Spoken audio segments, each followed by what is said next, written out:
August 15ರಂದು ನಡೆದಂತಹ encounter ಪ್ರಕರಣ ಆ ಘಟನೆ ನಡೆದಿದ್ದು ಈ ಒಂದು ಪ್ರದೇಶದಲ್ಲೇ. ಇದು ಕಾವೇರಿ ವನ್ಯಧಾಮದ ಶಾಗ್ಯ ಬೀಟ್ನ ಒಂದು ಕರಿಕಲ್ಲು ಒಡ್ಡು ಅಥವಾ ಕರಿಕಲ್ಲು ಗುಡ್ಡ ಅಂತ ಏನು ಹೇಳ್ತೀವಿ, ಆ ಒಂದು ಪ್ರದೇಶ. ಆ ಪ್ರದೇಶದಲ್ಲೇ ನಾನು ಪ್ರತ್ಯಕ್ಷ ವರದಿಯನ್ನು ಮಾಡೋಕ್ಕೆ ಪ್ರಯತ್ನ ಮಾಡ್ತೇನೆ. ಅವತ್ತು 14ರ ಸಂಜೆ ಒಂದು ಮಾಹಿತಿ ಬರುತ್ತೆ, ಇವತ್ತು ರಾತ್ರಿ ಬೇಟೆಗಾರ ತಂಡ ಹೋಗ್ತಾ ಇದೆ, 4 ತಂಡ ಅರಣ್ಯ ಪ್ರದೇಶಕ್ಕೆ ಹೋಗ್ತಾ ಇದೆ ಅಂತೇಳಿ ಅರಣ್ಯ ಸಿಬ್ಬಂದಿಗೆ ಒಂದು ಮಾಹಿತಿ ಸಿಗುತ್ತೆ.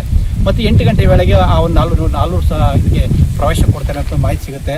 ಅದನ್ನು ಆಧರಿಸಿದಂತಹ ಅರಣ್ಯ ಸಿಬ್ಬಂದಿ 2 ತಂಡಗಳಾಗಿ ಅನೂರು ಮತ್ತು ಶಾಗೆ ಬಿಟ್ಟಿಂದ 2 ತಂಡಗಳು ಇಲ್ಲಿಗೆ ಪ್ರವೇಶವನ್ನು ಕೊಡ್ತವೆ ಅರಣ್ಯ ಏನು ಬೇಟೆಗಾರನ ಹುಡ್ಕೋದಕ್ಕೆ. ಆದರೆ ಬೇಟೆಗಾರರು ಸಿಗೋದಿಲ್ಲ. ಬೇಟೆಗಾರರು ಜಿಂಕೆಯನ್ನು ಬೇಟೆಯಾಡಿಕೊಂಡು ಅಥವಾ ಜಿಂಕೆ ಅದು ಬೇರೆ ಯಾವುದೋ ಒಂದು ಪ್ರಾಣಿಯನ್ನು ಬೇಟೆಯಾಡಿ ಈ ಒಂದು ಗುಡ್ಡದಲ್ಲೇ ಇರ್ತಾರೆ ಅಂತ ಒಂದು ಮಾಹಿತಿ ಸಿಕ್ಕಿರುತ್ತೆ. ಜೊತೆಗೆ ಇಡೀ ರಾತ್ರಿ ಎಲ್ಲ ಹುಡುಕಾಡ್ತಾರೆ ಅರಣ್ಯ ಸಿಬ್ಬಂದಿ, ಎಲ್ಲ ಕಡೆ ಹುಡುಕಾಡಿ ಏನು ಗಣಗಲ ಮರ ಒಂದು ವಾಚ್ ಟವರ್ ಇದೆ, ಆ ವಾಚ್ ಟವರಿಂದ ವೀಕ್ಷಣೆ ಮಾಡಿದಾಗ ಈ ಒಂದು ಗುಡ್ಡದಲ್ಲಿ ಒಂದು ಬ್ಯಾಟ್ರಿ ಬೆಳಕು ಬರುತ್ತೆ. ಆ ಬ್ಯಾಟ್ರಿ ಬೆಳಕನ್ನು ಆಧರಿಸಿ ಈ ಕಡೆ ಬರ್ತಾರೆ ಅರಣ್ಯ ಸಿಬ್ಬಂದಿ. ಈಗ ಅರಣ್ಯ ಸಿಬ್ಬಂದಿ ಬಂದು ಪಕ್ಕದಲ್ಲಿ ಈ ಗುಡ್ಡದ ಪಕ್ಕದಲ್ಲಿ ಏನು ನಾನು ಬಂಡೆ ತೋರಿಸ್ತಾ ಇದ್ದೀನಿ, ಆ ಬಂಡೆಯ ಪಕ್ಕದಲ್ಲೇ ಒಂದು ರಸ್ತೆ ಇದೆ. ಆ ರಸ್ತೆಯಲ್ಲಿ ವಾಪಸ್ ಹೋಗ್ತಾ ಇರ್ತಾರೆ ಬೇಟೆಗಾರ ಸಿಕ್ಕಿಲ್ಲ ಅಂತೇಳಿ. ಅನುಮಾನ ಬಂದು ಈ ಒಂದು ಗುಡ್ಡಕ್ಕೆ ಬರ್ತಾರೆ. ಯಾರೋ ಇದರ ನೋಡೋಣ ಮೇಲ್ಗಡೆ ಗುಡ್ಡದಲ್ಲಿ ನಿಂತುಕೊಂಡ್ರೆ ಕಾಣುತ್ತೆ ಅಂತೇಳಿ ಈ ಗುಡ್ಡಕ್ಕೆ ಬರ್ತಾರೆ. ಈ ಗುಡ್ಡದಿಂದ ಬರ್ತಾರೆ. ಬಂದಾಗ ಇಲ್ಲಿ ಎಲ್ಲ 4 ಏನು ಬೇಟೆಗಾರರು ಅಂತ ಹೇಳಾಗ್ತದೆ, ಅವ್ರು 4 ಸಹ ಇದೇ ಸ್ಥಳದಲ್ಲಿ ಕೂತಿರ್ತಾರೆ. ನಾನು ಏನು ತೋರಿಸ್ತಾ ಇದ್ದೀನಿ, ಇದೇ ಸ್ಥಳದಲ್ಲಿ ಕೂತಿರ್ತಾರೆ. ಮುಖಾಮುಖಿ ಆಗುತ್ತೆ ಅರಣ್ಯ ಸಿಬ್ಬಂದಿ ಮತ್ತು ಅವರ ನಡುವೆ ಏನು ಬೇಟೆಗಾರರ ನಡುವೆ ಮುಖಾಮುಖಿ ಆಗುತ್ತೆ. ಆ ಸಂದರ್ಭದಲ್ಲಿ ಬೇಟೆಗಾರರು ಅರಣ್ಯ ಸಿಬ್ಬಂದಿ ಮೇಲೆ ಗುಂಡು ಹಾರಿಸ್ತಾರೆ ಅಂತ ಒಂದು ಗೊತ್ತಾಗುತ್ತೆ. ಗುಂಡು ಹಾರಿಸಿದ ತಕ್ಷಣ ಆ ಒಂದು ಅರಣ್ಯ ಸಿಬ್ಬಂದಿ ತಪ್ಪಿಸ್ಕೊಂಡು ಅವರು ಪ್ರತಿದಾಳಿ ನಡೆಸಿದಾಗ ಇಲ್ಲಿ ಏನು ಅಂತೋಣಿ ಸ್ವಾಮಿ ಮತ್ತು ಪೀಟರ್ನವರು ಕೂತಿರ್ತಾರೆ ಇದೇ ಸ್ಥಳದಲ್ಲಿ.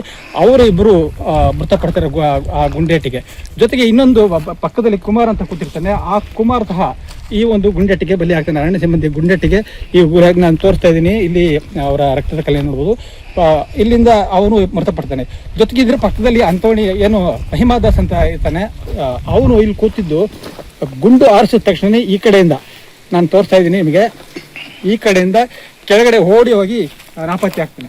ಅಲ್ಲಿಂದ ನಾವು ತಪ್ಪಿಸ್ಕೊಂಡು ಗ್ರಾಮಕ್ಕೆ ಹೋಗ್ತಾನೆ. ಅವನಿಗೆ ಕಿಡ್ನಿ ಸ್ಟೋನ್ ಪ್ರಾಬ್ಲಮ್ ಇರುತ್ತೆ, ಹಾಗಾಗಿ ಹೊಟ್ಟೆ ನೋವು ಬಂದು ತಕ್ಷಣ ಮೈಸೂರು ಆಸ್ಪತ್ರೆಗೆ ದಾಖಲು ಆಗ್ತಾನೆ. ಇದಿಷ್ಟು ಅವತ್ತು ನಡೆದಂತಹ ಘಟನೆ.